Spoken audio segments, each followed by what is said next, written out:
aizvadīta vesela nedēļa ar Līgo svētku un Jāņu pasākumiem. Un jāsaka tā, ka visi šajos svētkos ne tikai atpūtās, bet arī piedalījās dažādās sacensībās, un tie bija mūsu Līvānu novada sportisti, kas piedalījās 48. Latvijas pašvaldības sporta spēlēs.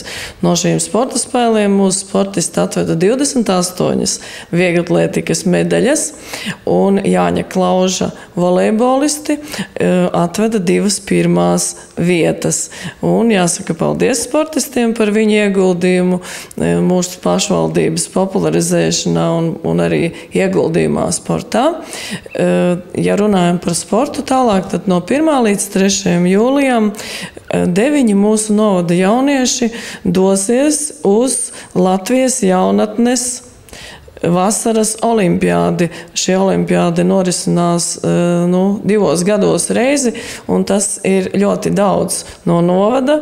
Jauniešiem gribu novēlēt veiksmi un jaunus rezultātus un augstus sasniegumus šajā olimpiādē.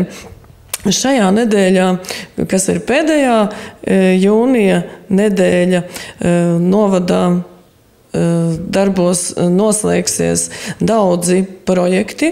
Viens no tiem ir par biškopības attīstību Rožupas pagastā, kas noslēgsies trešdien. Uz Rožupas estrādi tiek aicināti visi Rožupas biškopi, kas tur piedalījās šajā projektā.